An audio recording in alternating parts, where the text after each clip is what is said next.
I'm so excited to interview you, Callie. Let's go. Let's do it. Let's do it. Oh my gosh. In my head, I'm like, this is an interview where I might cry. Who knows? Like, I just love you so much. Oh, Do you remember like when we first met? I do. What do I you remember from this? I remember I was little. Like I feel like I was like three. I really wasn't, but like I No. felt so long ago. I was actually telling my roommate. I was like, yeah, I used to like hit with Ashley, and like I met her like when I was younger. I was like, we go so far back. It was I awesome. know. I think you were like a sophomore, maybe, or a junior, Yeah, probably. I think I was like freshman, sophomore, freshman. Okay, yeah. So freshman. it was like back when I was doing some virtual stuff and like your dad had reached out to me and was like, hey, like telling me a little bit about you. And I'm like, yeah, let's like get on a call, whatever. Yeah. And we hit a few times. But what I remember most is when you texted me and you were like, Ashley, like September 1st is coming. And you were like, what do I say? Like, how do I prepare for this? And like, little did we know you were going to get some big time calls. Yeah, that was definitely little did I know. Keyword, keyword. I'll never forget that experience on the way home from a Michigan football game because my brother worked for the team. And like 11 o'clock came. And I'm like, okay, I got an hour. Like, I'm ready. I'm ready. I got my notebook out. Everything was ready. First call, Coach Allie. I just stared at it. I didn't answer it. I didn't know what to do. It was like on Bluetooth, right? Like on like my mom's screen.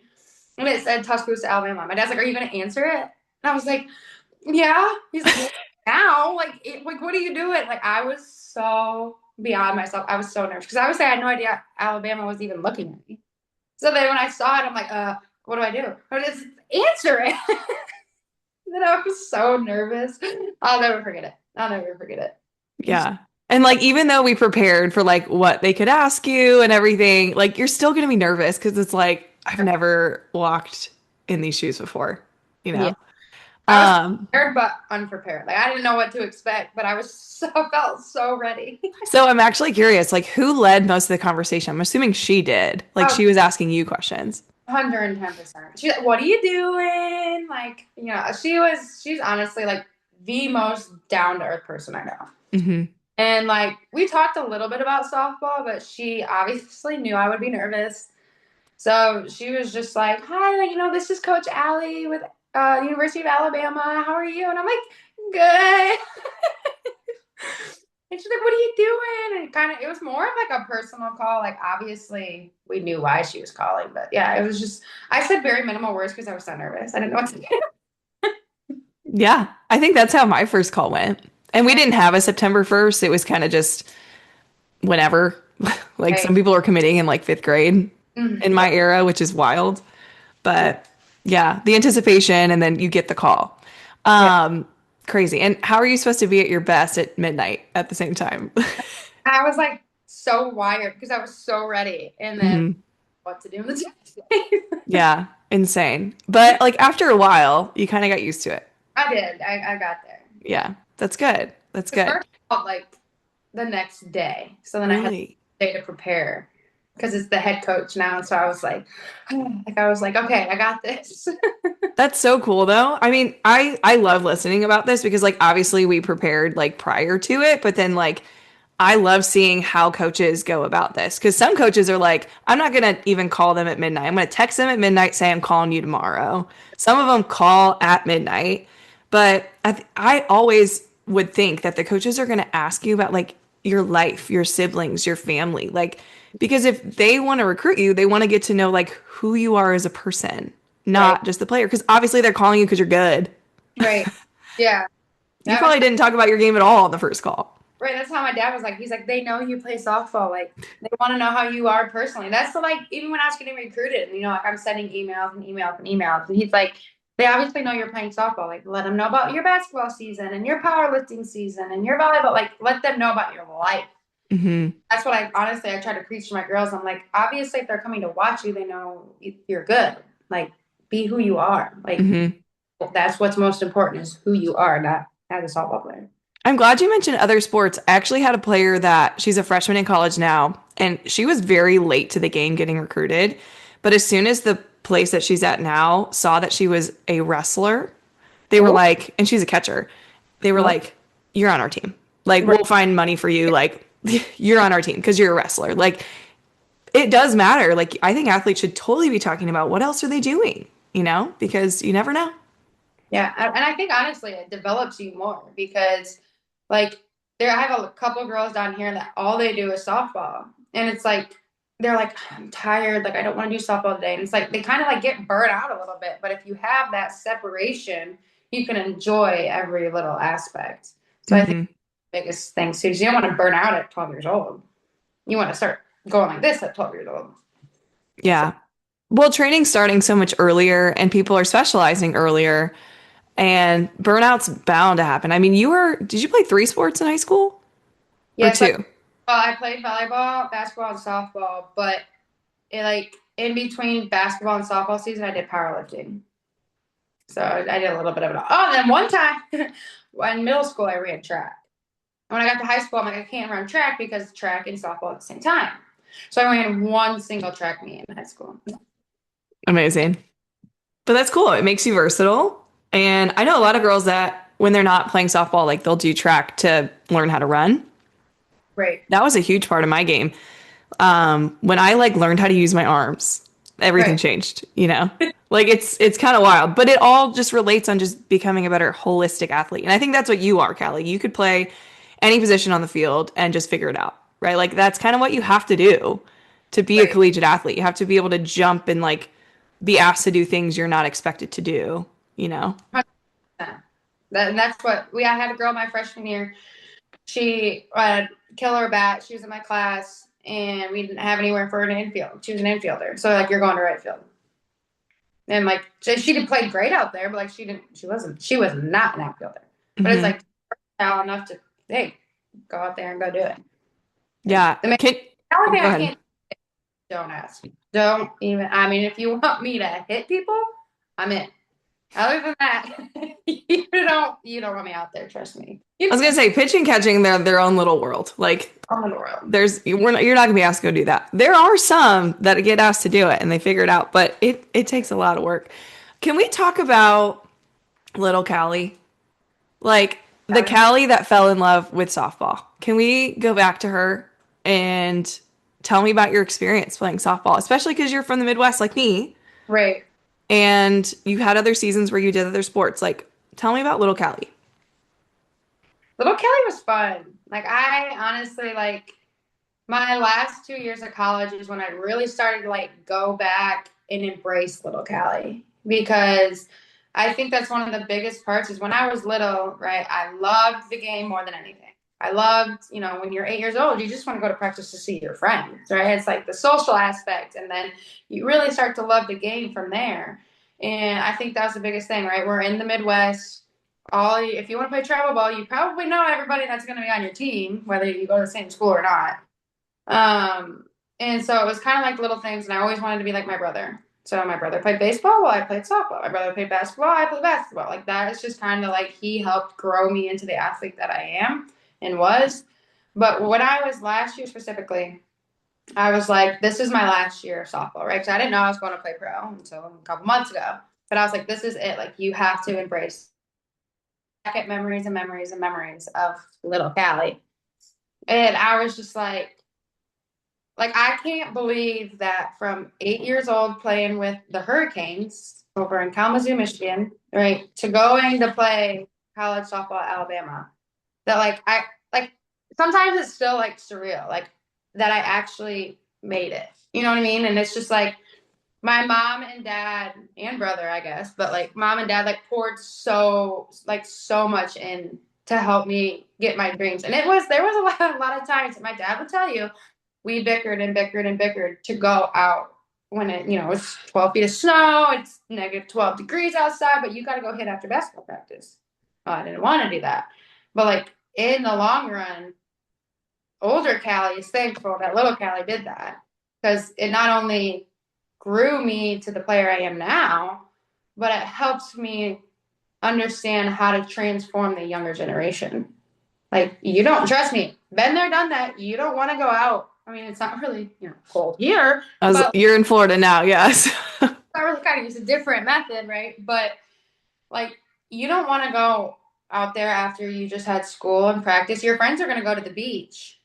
well, you got to get your 30 minutes of hitting in before you can go to the beach if you want to go do that. Like it's the same mentality, but little Callie, but I looked at like the pictures, right? I have like the catcher's gear that's like about as big as me. I got my glove like all the way like like backwards, and like my helmet's bigger than my head. I mean, I literally was just like I love going back to look at it because like looking back at little Callie like helped me understand as I'm older like it really still is just a game. Like you really don't need to make it out to be bigger than what it is. And I think that's the biggest part that helped me have a successful year last year. Like it was just okay, little Callie would just go out there and play softball. She would go out there and hang out with her best friends and have fun and enjoy the game and do that. And that's exactly what I did. Like I didn't care what happened.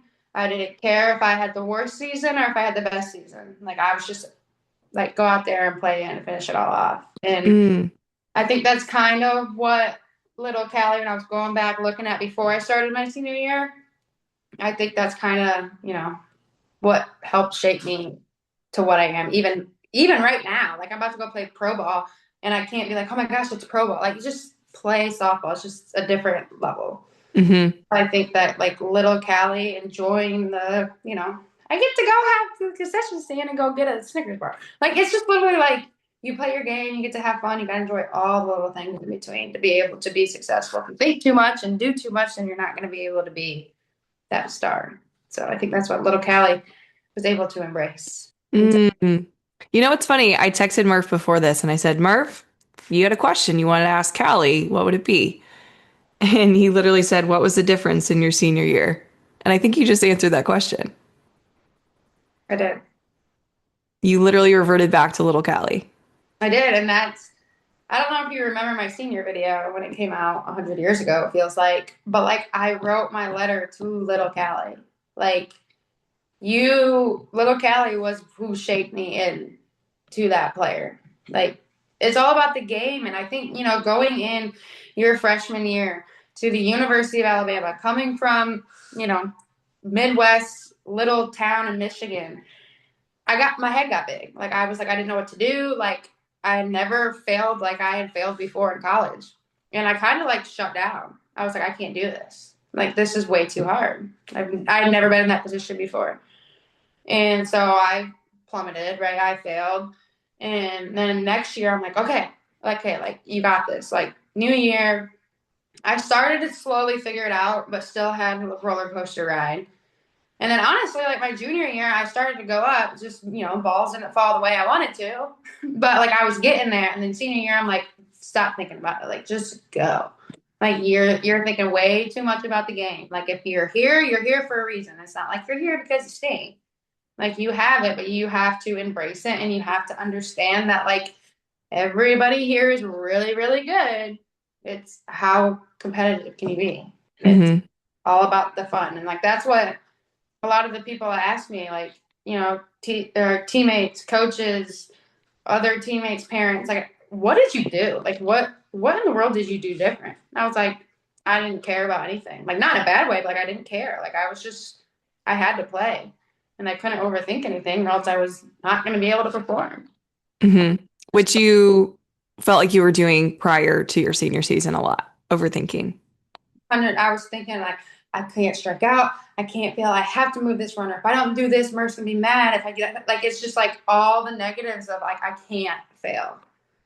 Like that was the biggest difference. Like you're gonna fail. You don't. Nobody is hitting 1,000. I mean, Issa Torres is pretty close, but nobody's hitting 1,000, right? And you're not going to like you're gonna strike out. You're gonna have these games, but like it's the little okay. Instead of striking out against Carlin Pickens, you put the ball in play, win. Like it's just like those little things. Like even like, and I remember never forget what was it? I think that's my sophomore year. It was Ashley Rogers, and it had to be Carlin because Carlin would have been a freshman. And I was so nervous because I was like, first off, Carlin Pickens looks like she's 8 foot tall because she's right there. Ashley Rogers throws so hard, and I was just so excited. I put the ball in their territory, and I think from there, that's when my sophomore year started to go, and then I started to fail again, and my head got way too, deteriorated, I guess you could say, right? But like it's just like the little wins you have to understand, especially coming in. It's like you put the ball, play hard, great. Who cares if you got out? But play ball, yeah. And I think that was the biggest change. Just go out there and have fun. Like you can't get, you know, too big, too Hmm. too anything. You just gotta stay steady Eddie. Little wins are huge. I have shared this multiple times on the podcast, but your Carlin Pickens moment reminded me of my Monica Abbott moment. Yeah. Like she struck me out in 3 pitches on my first attempt because I was just like, this is Monica. Like, what are we doing? And then next about it was like, okay, like what's a little win from here? Let's touch it, because I didn't even touch it and I swung 3 times. Like, so Yeah. then I touched it. And then all of a sudden I was like, okay, what's better than a pop up? Like ground ball, like that's Mhm. literally how, and I'm assuming like you were focusing on those little wins and then finding those. That's where we gained our confidence a little bit. Right. And that's how we get out of anything. Absolutely. Because like she was a freshman at that time. So like we knew Carl Pickens was good, but like we didn't really know the severity of how good she really was. Hmm. Like right, like she's tall, she's skinny, like she just strides to you, and it was just like overwhelming. Like, and it was just like put the ball in play. Another one of my biggest moments. My dad will tell you the same thing. We were in Clearwater my sophomore year, beginning of the season. We played UCLA against Megan Framo. Same thing, ginormous, throws so hard, and I was just like, okay, this was my sophomore year, right? It's my first like year like consistently starting. Like my freshman year, I only had like 9 starts, but my sophomore year, I was like in it, and I was like, oh, look at me, I put the ball and play, I'm in. Like it was just like that's like the mentality you have to do. Like she's literally the best in the game, one of the best in the game. Like make contact with it, make her at least have a quality at bat. That's all you got. Hmm. I'll punch pitches, whatever happens, happens, and that's what happened, I guess. Amazing. Let's talk more about hitting because no, obviously I shared this at the beginning, but you were Gatorade Player of the Year, like raking balls your senior year, like one of the best hitters I think ever come out of Michigan. When you were that, and then would you compare that year to maybe like your senior year of college when it came to like the game was easy, it started to flow? 110%. So as a hitter, especially a power hitter, is that how you would describe yourself, a power hitter? Yeah. Yeah, I'm not the best at small ball. Perfect. I was gonna say I would count myself as like a doubles hitter, but I hit a lot of home runs. But like I hit a lot of balls to gaps, and like my goal was line drive. But like Kelly, you hit balls over the fence a lot more than I did. So with that, like, what's your mentality? Like when things are flowing, right? Like let's go back to your senior year. What was your mentality up to bat? There was a couple different mentalities I had. Ooh, I like this. It kind of depended on like the importance of the game, the pitcher, the situation. Like it all was relatively the same, but kind of had different meaning. But like I was the type of hitter where I played with everybody, like people that were the total opposite. But I was the type of hitter that like I don't want to watch film because I just want to know what the pitcher throws and like does she throw a curve, fast change, what does she throw the most, and that's it. Because I learned my first couple years when I was watching film and I was analyzing and I was trying to do this and I'm like, oh, for instance, right, Carlin Pickens, when she gets to 2 strikes, she's probably gonna throw her curveball in the outside corner to beat Chase. Okay, well if I think that and then she pipes one in the inside corner for a strike, then I'm all out of sorts. But like I Yeah. have like, for instance, like Jenna Johnson, she's very analytical. I'm gonna stand here, I'm gonna do that, and it worked for her, but like it didn't work for me. So, like that was something I also had to figure out. But it kind of depended, like if the situation was big, like a big moment. So, like for instance, like when we were playing Oklahoma, and Audrey was on first base, and I'm like, okay, like everybody thought it was a hit and run. It was not a hit and run. Just somehow worked out great. People after the game were like, that was a great hit and run. I'm like, what are you talking about? Audrey was just stealing and I hit it. But it was that situation where I'm like, I gotta find a way to move Audrey over. Like it's just move Audrey over. She's gonna steal, and then first couple pitches, if you find something hard on the ground, she could make the third. Like just put it in play. And like those were the situations that I think honestly worked out best for me is when I was in those pressure situations last year because I was just like, just do something. Put the ball in play, make them make an error, make them make the play, or do something to make them work instead of giving a freebie. And then like we were playing like, like UNA or, not a like not in Oklahoma, right? So like it's not as an important of a game, but you don't want to stink, right? So it's just like these games are just for fun, right? They're making sure that your reps are good and you're preparing for the weekend ahead. And so that mentality was like just go out there and swing, see the ball, like make contact. Like it wasn't, oh, it's UNA. I have to hit home run here to be able to keep my stats. Like, like I ended up because my sophomore and junior year, I led the team in strikeouts. That was like my thing, right? You got the home run hitters, no strikeout. That was me, and I was way too analytical of, okay, like I can't strike out here because I'm going to be leading the team in strike. Like that's how I was my sophomore and junior year. Like I couldn't strike out because I didn't want, you know what I mean? And then you led the team in strikeouts And then I led the team. Yeah, yeah, I was really good at that. Not in the because record, you were trying not to do it. We know this. right? Thankfully, not in the record book for strikeouts, but I was pretty close. But so then it was like instead of don't strike out, put the ball in play. Like it's just the changing of the mentality. And I think honestly, that's what I tell my girls a lot in lessons is I'm like, okay, what did we fix today? Or what do we need to work on when you get home? Or like what do you blah blah? And they're like, well, I need to make sure that I don't do. I'm like, no.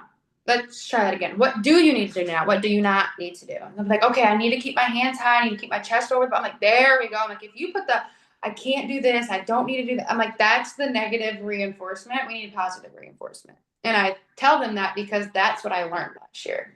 Like that's what allowed me to become the power hitter, to be successful, to have the different mentalities at the plate, depending on the situation, depending on the pitcher. Everything is different. I think that's the thing that took me, right, to be able to be successful is understanding that UNA is just a game. This is the game where you have fun and you figure out, am I struggling with a certain pitch? Yes or no? And then you work on it. But when you go into the weekend, it's, hey, just put the ball in play, make the game interesting. Don't be that person that they're not scared of. They're like, yeah, this is the bottom of the order. Or they're, oh, I'm not worried about this. Make them be worried even if you strike out because you had a quality at bat. So Mm-hmm. it was just that mentality change of this girl throws fast. Okay, you gotta get your barrel out in front. This girl's slow and spinny. You gotta wait and react. Like it was just like those simple changes, not overcompensating the whole at bat. Yeah, it was more of like, what can I do? Right. And then when things are, hitting the fan, you're just like, okay, figure it out. Like, what do I want to do? What is, best case scenario? I think a lot of people think worst case scenario, and then 100. they get stuck with it. Yep. 100. Um, Massive. Okay, so you were a kinesiology major. I was. Same. Well, not specifically that title, but I did a ton of kinesiology. And this is where you give lessons now. I also give lessons. I think it's so fun to work with a hitter and be able to tell them like what muscle is supposed to be firing and like focusing on. So like as a power hitter, and there's a lot of people listening who want to be great power hitters, like what are you instructing? I get every hitter's different, but like what are some of the big cues that you give hitters, especially from that kinesiology background? So I have a lot of different ages, so it kind of depends. Like my 8-year-olds, I'm like, stay through the ball, right? Use your back half, use your quad muscle, like get through the ball. But when I get to like my 12, 13, 14-year-olds, a lot of it is like the biggest thing that you have to work on is right grounding your back half is what I say. So like instead of swaying into your motion, right, and moving away from the ball, we're going to ground that back half, right? So your glutes and your thighs have to be in reinforcing into the ground to create that power and sustain the ability to move forward. So like that's the biggest part that I use is you have to ground that back half. And then when it comes to your whole torso, if you open your shoulders, right, and you sling away from the ball, then you're going to pull or slice or roll over more times than you're going to be successful through the zone. So I think that's the biggest thing is you got to keep your chest over the ball. Mm-hmm. Can't swing out and pull away. So like the biggest things that I use, you got to hinge your hips, right? Don't bend over. Don't be like a hunchback. And because a lot of girls are like, I don't know what you mean by like getting over the ball. Like it doesn't make sense. I'm like, okay, you know what a hunchback is? Like it's just like you have to figure out what works for each girl. I'm like, Mm-hmm. it's like this. I'm like, okay, think about you're closing the door with your butt. That's what I want. Like hinge, use your hips to hinge while you're grounding your back half to be able to explode. So like that's kind of like the main things that I do because you can't, right? You can't pull away from the ball. Been there, done that. It doesn't really work. Hmm. All right. So you got to ground that back half. But if your core also isn't tight, then everything else can fling open because you're not sustaining enough power to be able to explode through the ball. You're speaking my like love language right now. So when you were talking about grounding the back half, I heard this from like a professional baseball player, which I love listening to interviews and having like guys break down the swing. I say guys only because they have so much media out, in the MLB. We're Oh, getting there with pro softball, no yeah. doubt about it. But there was a hitter that was like, they're like, I'm trying to think of my back leg as being like strong and stiff, almost like a tree that's planted into the ground. Like, because if you have that base, you now have something to drive off of. It almost becomes like if you're a track runner, it almost becomes like your board that you're pushing off. Right. Yep. And like when I learned that, I started like using it with my hitters, and it's like same idea with you. It's like it's allowing you to be able to like transfer that weight now instead of like we're moving into the outer part of our leg and then we're swaying forward and it's like all of this movement we don't need. It's unnecessary. But Right. like the tree trunk, strong back leg, like you watch any great hitter, I can pull up some of your swings right now and be like, there it is. Right. There's the strong back Hopefully, leg. hopefully that's what. Hopefully that's what would happen. But yeah, it's like because like I'm like if you don't ground it, then your hips are gonna fly open. Hmm. You're not gonna have any power to go through because your hips are gonna come out of the zone. Right. And we want that power to like go directly back at the pitcher. And Right. that's like your leverage point Your right elbow there. stuck here. I'm like, you have to make sure your elbow clears. I'm like, it's not gonna be like this, or like don't get it too far. But if your elbow collapses down first, then you're gonna like Hmm. jackhammer. That's the whole purpose of the hinge is to allow that elbow to have room.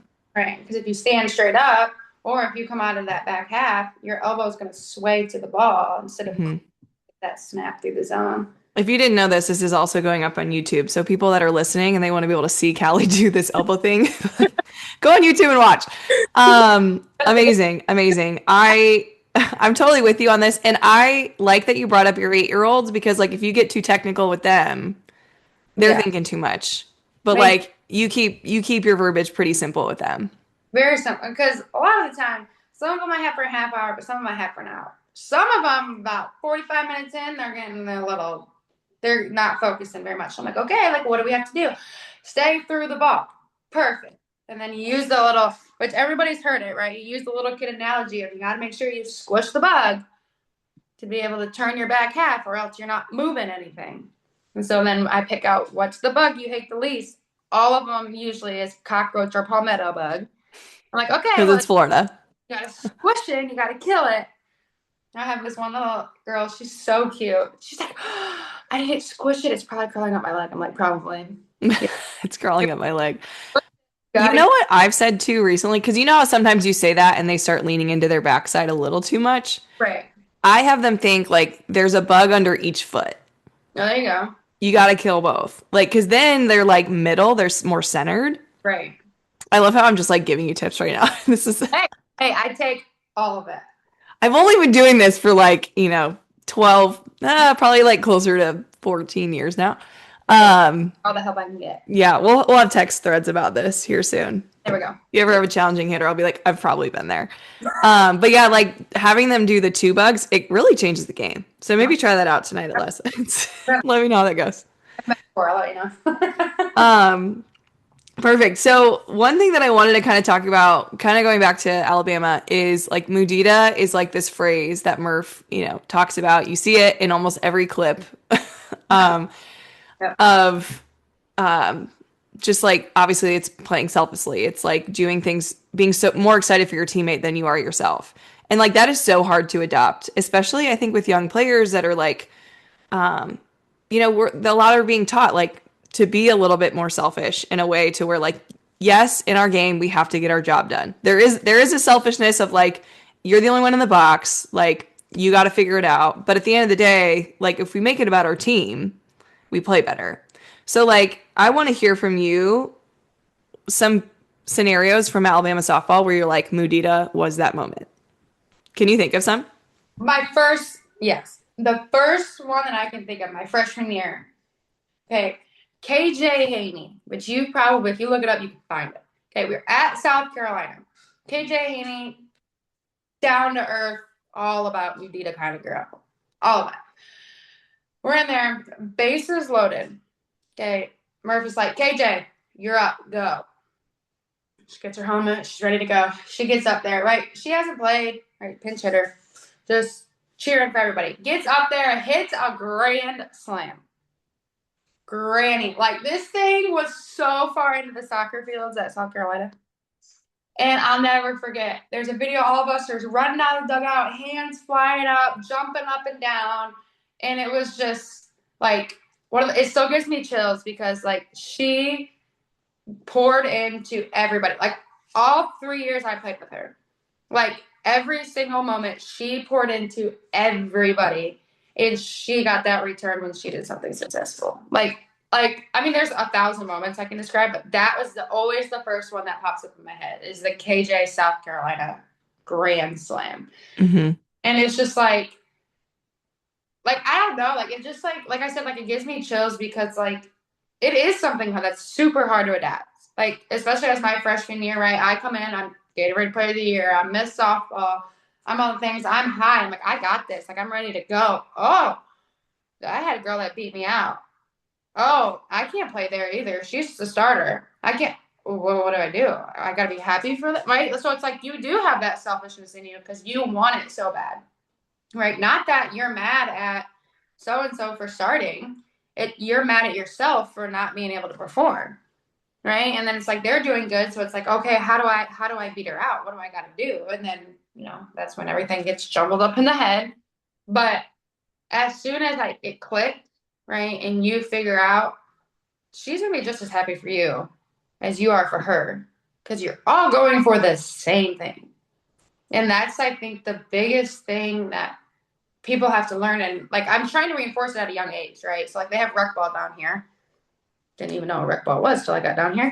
But like, they're out here just to play and have fun. And they're so excited for everybody. And I'm like, that's what they need, right? You have little 8-year-olds that it's so cute. They hit the home runs, right? The ground ball. And it just like reminds me of those moments, right? The moments that I failed and I've had the people behind me come do it. And I'm happy for them because I failed, right? I wasn't able to move, Audrey over and score her, but she did. So we're still in it. Mm-hmm. And like, I'll never forget, we were playing Arkansas. I don't know, sophomore, junior year. I think it was junior year. Playing Arkansas, right? Here's Kali moment. Bases loaded. Bottom of the seventh inning. 2 outs. Yeah, let's bring in Kali. Great. Day 1, strikeout. Game over. We lose. Perfect. This is fun. Well, guess what? You get to do the exact same thing again the next day. Bottom of the 7th, 2 outs, bases loaded. You're losing. What do you do again? Strikeout again. Never forget that moment. Ever. And what do I do the next day? I come out and hit a home run. And the team was so excited for me because they knew how frustrated I was and they knew how much I had failed and wanted it in that moment that they were excited for me because I succeeded. They weren't upset because they didn't get the home run, right? And I think it's those things that you have to understand that, like, you have to be able to put in the work to be able to perform, but you also have to know that there are literally people behind you that want you to do it. And if you don't, they want to do it so bad that they're going to do it for you. And I think that was the biggest reinforcement was right after that, I struck out, ticked off because I didn't, we lost, not because of me, but like because of me, right? Like, it's like you weren't able to perform in those moments. So it's like, okay, you got to step up for them now. It's not about you now, right? It's never been about you. But like now you really have to perform because you haven't done it in those situations that you have to. And then they're excited for you when you do it. And you do the same favor in return. Last year, Oklahoma. I know I've seen this video 1,500 times, right? Audrey's home run. I think I gotta walk it off. Like her and I were talking before that in the on deck circle, right? While they're warming up. I don't even know who was off. Sam Landry or Kirsten Deal. I don't know, one of the two. And Audrey gets up there and she's like, "You're gonna do it." I'm like, "I'm gonna do it." She's like, "Yeah, I'm gonna get on. You're gonna do it." I'm like, no, you're gonna do it. She's like, no. So we're bickering back and forth about who's gonna do it, right? Because like we knew each other could do it. And I think that's the thing, instead of Audrey being like, I'm a freshman, I'm gonna do it, right? Or me being like, she's a freshman, she's not, like it was the you're gonna do it. No, you're gonna do it. And you're gonna do it. You're gonna do it. And then she did it. And it was just like one of those moments that like, who cares if it was a walk off against Oklahoma? Like you wanted it so bad for me that you did the job. Right? It was like good karma in return. So Mm. like the mudita, like it's good karma. Like it's gonna be it's gonna work out for you. But like if you're not happy for the people, then like what's the point? So like I don't even see it as karma. I see it more, just from my perspective, I see it more as like almost like calling your shot. You know, like kind of what we were talking about before. Like we want to think best case scenario. Right. Because then if we're thinking it, we're more likely like going to put ourselves in a place to do that. But like 110%. it's like you're putting, I guess you want the best case scenario for everybody. Right. And And putting like in mind that like mhm, she's gonna do it, but like this is where it's gonna go. And mhm. I see what you're saying. Yeah, yeah. Same idea. I don't know. Okay, so I do want to know when you did that strikeout, and then eventual home run, Yeah. what changed in that at bat? Did anything change? Did you still have the I same approach and it worked, or how told did my you do that? I literally told myself you can't do any worse. Like you like it sounds so ridiculous, but like you can't do any worse than you already did. Like stop overthinking. You literally what's the worst you're gonna do? Strike out? Well, it's not a big moment, right? Like it's not the bottom of the seventh. It's the third inning. Like just swing and just put the ball in play. And yeah. I literally told myself, I'm like, you can't do any worse than you already did. Like, just go out there. You made it the moment smaller instead 110%. of making it too big. Right. The little wins. Little wins. Little wins are more important than big wins. I'm telling They you. are. They Done. are. You're so right. Yeah. So you have a friend, his name's Gray Robertson. Oh, great. I actually texted him yesterday. I was so excited to see him this weekend. I know. So share why you're excited to see him. Or like what are you doing this weekend? Alumni weekend in Alabama. Alumni weekend. I feel old. You're not old. I feel like yesterday I was going to be a freshman. It's You crazy. just graduated. Why is it so exciting to be back on campus? I think it's just a different feeling. Like, I haven't been there since I graduated. Well, okay, I take that back. One of my teammates got married in August, but like I was only there for 2 days. Like nobody was in school. Like it wasn't the right environment, right? So I haven't been there since I graduated. And I think just going back and like being at the other home that you were at for 4 years, like you eat, sleep, breathe that, right? And it's like what you were so used to. And then when you come and you graduate, it's like, what do I do now? Right? It's like you're stuck. So I think going back just is like I literally told my mom, like I'm so excited, like I can leave now. Like I'm just like so ready to go back and be in the environment that I thrived in, right? No matter like I don't care softball world, right? Like great, softball was part of it, but like you have met like my best friends that still play on the team, right? My best friends that graduated, like we're all gonna be back in the same environment for the same reason. And like I don't know, like it gives me chills. Like I'm just so excited to be back on campus. Like my roommate Alex and I, we're literally leaving. Like they don't play till Friday. We're leaving Thursday. We're leaving at 6 a.m., which is 5 a.m. there. There's no reason for us to get to Tuscaloosa at noon on a Thursday. It's gonna feel like Christmas Day. But like it's just like, well, why would we wait till Friday? Like why would we do that? No, we're gonna leave a day early. We're gonna go hang out. We're gonna go watch practice. Like we're gonna like be involved. I literally told them that I'm not doing it. So if Murph hears this, that's why I'm saying it because I'm not doing it. But I thought about taking like my practice uniform and just jumping in practice to see if he notices. I'm gonna go in the outfield, right, and just start just acting crazy. I was like, but I don't want him to make him mad, so I'm not gonna do that. But it's a great idea. I think it's genius. But I'm like, that's how excited I am. Like I would just go jump right in practice. I couldn't be an infielder though. That's too close to him. I'd have to be an outfielder, and I'm not an outfielder. I So think he would be down for that. he could be. I mean, think about it. Like one of his star players from last year, like practicing with the team. What's wrong with that? And they're doing great. So it's not like they're doing bad, but like I don't know, be the day before a game. I just don't, I don't know. I don't want to, it's risky. I'm still going to jump into practice, but I'm just going to be in class. I Uh, think that's so fun. Okay, so back to Gray. I also asked him, like, what do you want to ask Callie? And he was like, ask her about standing on business. oh, yeah.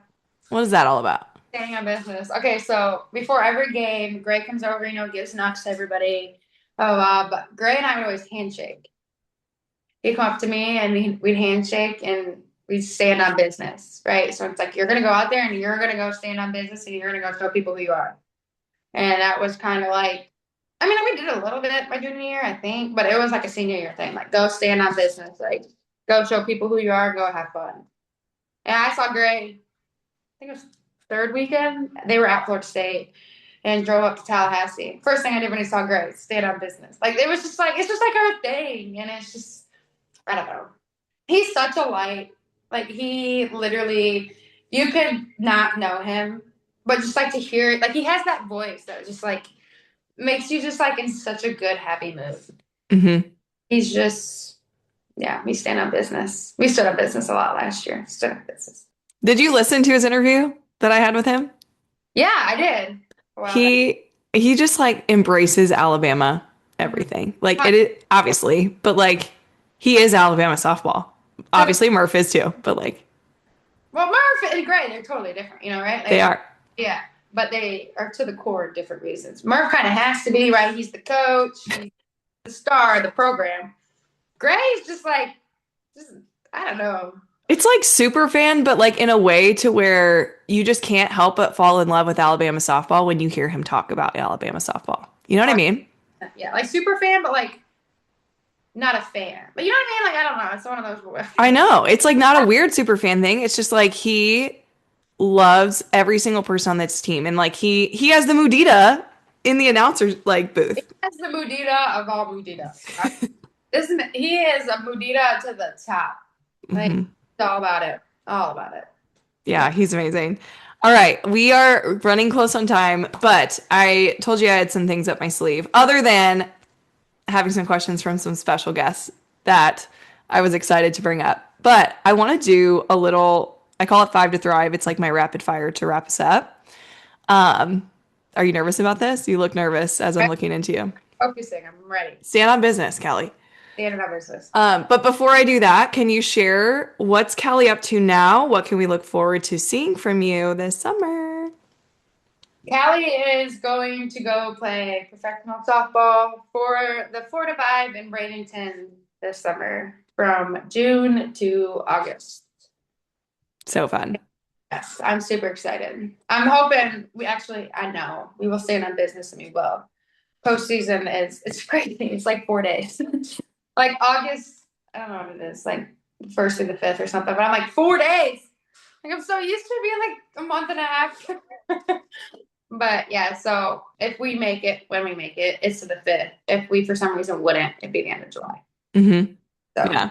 fun 7 weeks down in Bradenton. And you get to play for little Callie and just enjoy it. Like literally, this is how professional softball was for me.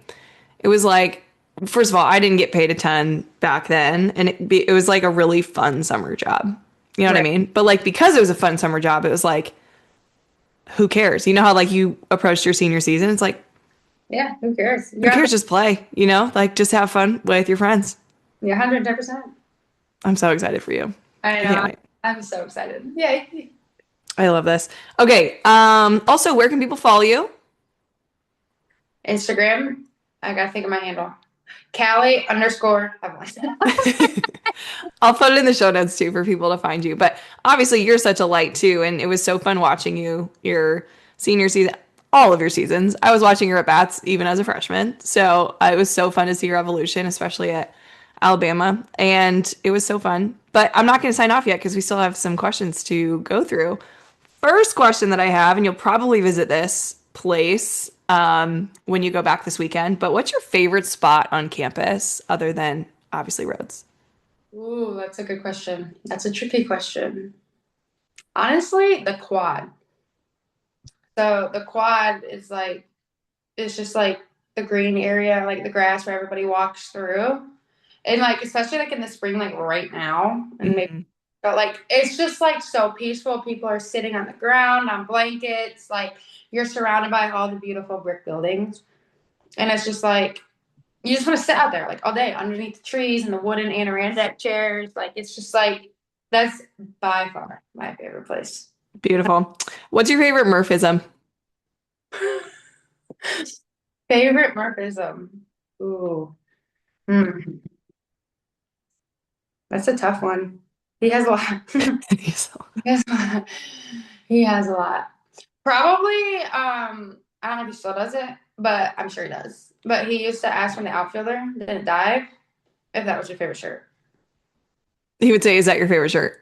Yeah, because they didn't dive. He hit them all right, and it doesn't matter if it was fair or foul. If they didn't dive, he would yell, "Is that your favorite shirt?" That's so good. Or we would laugh hysterically because it wasn't us, right? So, I can't wait for coaches listening to start using that in practice. That's too good. 100 that's literally what he does. Is that That's your too good. kind What genre of music are you listening to when you're just mashing balls in the cage? of depends on the day. Mm, explain.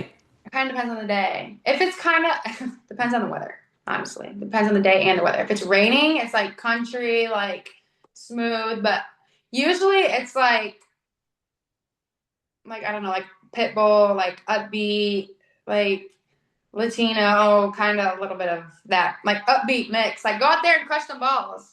But if it's raining, it kind of puts you in the mood of like, Sure. country. Mine But was 80s rock. So I always like asking like what are some yeah, other big hitters? Like what are you listening to? mine's like the upbeat. Yeah. Whenever I was like mad, it was something like really high paced and like big beat drop for Oh, sure. Most memorable game that you haven't mentioned yet. hmm. Most memorable game. In a Tennessee good way. Can we go with a good one? Tennessee Super Regionals my junior year. Tennessee Super Regionals. Why? So we were not predicted to win. We were the underdogs. And rain delay, all the things. Caleb Bieber threw a ridiculous game. I had a horrible first game. Made an error to lose the game. Like it was like one of those moments, and I was just like, I ruined it. But here comes the Mudita moment, right? Everybody had your back, and they're like, no, we're gonna go win this. And just being able to be at that stadium, right? Their fans, I don't know if they're nice or not, never been up there, but they're so loud, right? And they like take over you. But then to hear our fans take over them and we won on their field when we weren't supposed to, yeah, outstanding moment. We'll never forget it. Never. Unreal. I love that. Um, this last question, it gets a little personal, but if you could share, like think about little Callie, obviously. But like think of just like the young players that just might need a message of like how to be themselves. Or like maybe you can take something from like your senior year video of like your message to little Callie. What would be like a sign off that you would want just like those little players to know? There's a couple of them, but honestly, I think the biggest thing would be to embrace who you are. And I mean that as because as almost everybody knows, the generations are a little different now. A lot of people are soft. And like I see that, right? Giving lessons. Like a lot of them are soft. And Meaning what? Like it's they can't soft. take criticism well? No, not necessarily that. Soft as in worried what other people are gonna say. Like they There had, you go. Yeah. right? Like that was still there, but like there are so many kids that are so worried about who they are. Like They just want to fit in. they just want to fit in. And I think like when you're playing softball, like that's the one, like, there's many, right? But that's like the one time in your life that like who cares about who you are? Not even as a softball player, but who cares about who you are? If you're doing something that you love and you're doing it with your friends and you're just having a good time, embrace that. Like, don't worry about the softball aspect, right? Like, yes, enjoy softball and have fun, but like enjoy who you are and who you are becoming and that will allow you to be successful in the game. Makes you think of like the tagline, like be her. Be her. Okay, yeah, yeah, yeah. Like whoever that is, right? Like your version of her, obviously you're a power hitter, but like you're super kind, Like you're all these other things, not just a softball player, but like be her.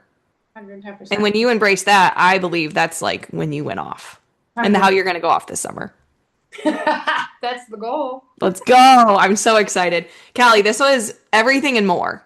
Honestly, truly. This was so fun. Especially knowing you from when you were in high school, like figuring yourself out, 110%. and being the best version of yourself and then finding her again come college. It's been such a fun journey from my lens and obviously your parents. I think you should come back on and we should just talk about your dad a lot because I know he's like a big influence on you. And even though you bickered, right, like you mentioned, like, is he your biggest fan? Yeah, 110%. And we bickered because he knew how much I had in me and Hmm. to be able to get to my potential. Yeah. And I there's think we should do an episode on him.